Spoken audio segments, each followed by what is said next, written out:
Hello, I'm producer John from the Balls on a Tray podcast, and this is my sticky bit in the middle.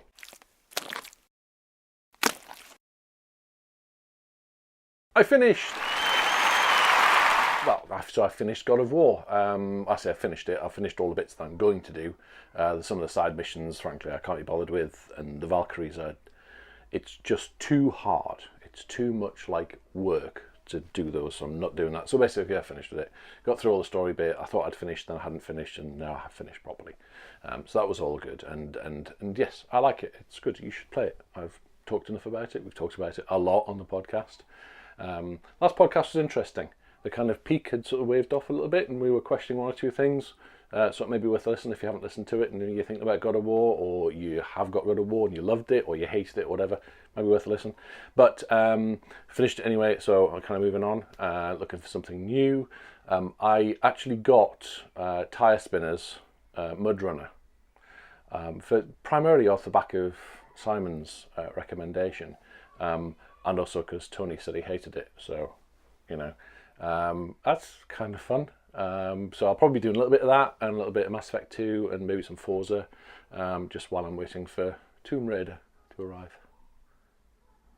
So, anyway, apart from that, what else is going on? So on the topic of new games, I had a look at what was coming out, just as I do every now and again, just to see if there's anything interesting. And one or two titles caught my eye. I take notes. It's not all in my head. Not that good, so forgive me for referring to my notes. So what we've got, first one for your delectation, is Mario Tennis Aces. It's almost like the sun is shining and people have started playing tennis, and they chose that point to release a game about tennis. It's remarkable, isn't it? So basically, this is a tennis game with all of the characters from Mario in it.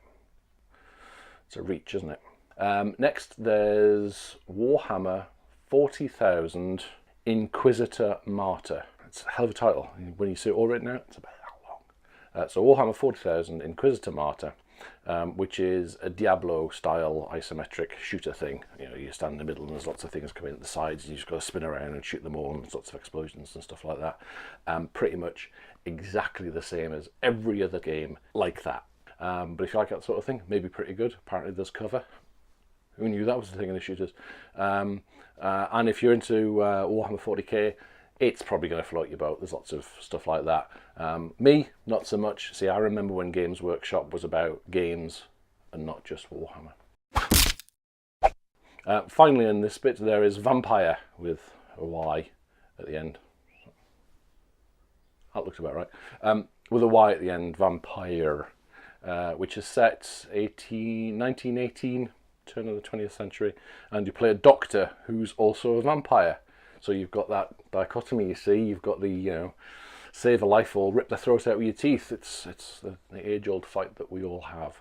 Apparently, it's an action RPG, and the actions that you take, the decisions that you make as you progress the game, affect the outcome. That's revolutionary. No one's ever done that before. So apparently there are talks of a God of War movie floating around. Maybe not significant or serious talks, but as a director who kind of likes that franchise, the game of the God of War franchise, he's called Stephen DeKnight, and he is the guy behind Pacific Rim Uprising, which has been pretty big. So the original Pacific Rim, I haven't seen Uprising. Apparently it's really pretty good. So if he's behind that, he likes it. He's apparently had some unofficial talks with Sony Pictures around a God of War game, and he reckons that Dave Bautista would be a particularly good Kratos, and he's certainly got the build for it. He's a big guy. This guy plays Drax. He's a big guy, and he's proven that he can act as well. He's actually got more emotional depth than people would think. So he's a good choice. He, however, has expressed an interest in playing Marcus Phoenix in Gears of War as a movie. He could do that as well. I mean, there's a guy who's pumped up to the max. So there's two that we might see him in, or indeed none at all, because as with many things, there's lots to talk about movies, very few movies actually get made. But they're an interesting couple of franchises to pick on. And if they did do God of War, which one would it be? Would it be the idiot just killing everything because he's very, very angry? Or would it be the older Kratos who's trying to come to terms with his life and his emotionality and maybe a son or a family or something like that? Interesting. Also in the movies, James Cameron reckons he's going to make 3D great again. Do you remember when 3D came out? And I have to say, I saw Avatar at the movies and I was blown away. I still think it's a great movie. I saw it in 3D and it really kind of worked. It did stuff.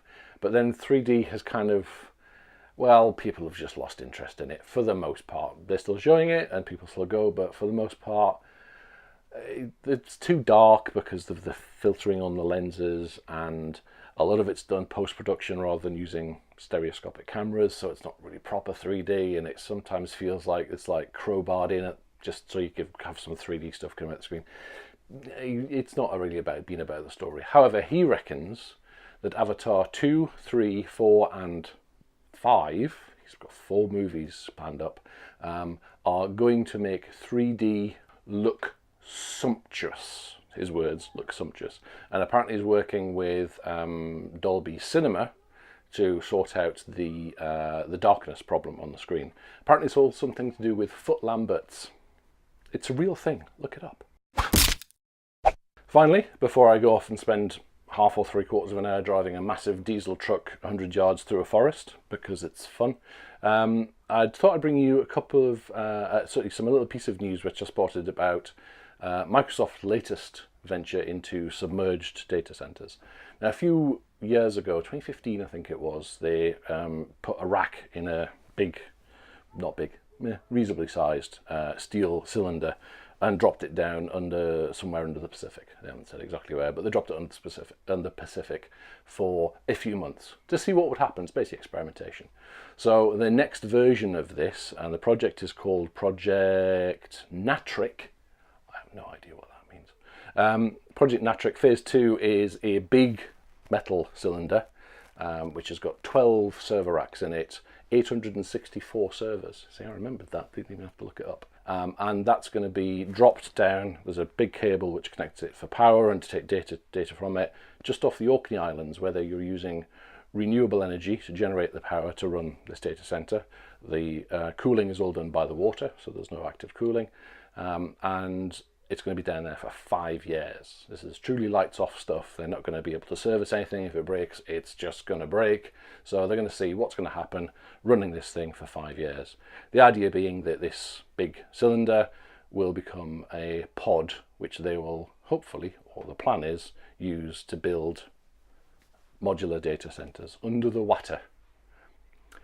If it works, if they can use renewables to power this stuff, and if it doesn't cause the oceans to boil, who knows? Maybe it's the future. However, pressing Control-Delete might be a bit of a challenge. Just saying. So on that rather ridiculous comment, I will leave you alone. Please check out the Balls of Trey podcast if you don't already. If you do, thank you. If you don't, then give it a go. I mean, you've only got an hour or so to lose. That's fine. And I'll catch you next time.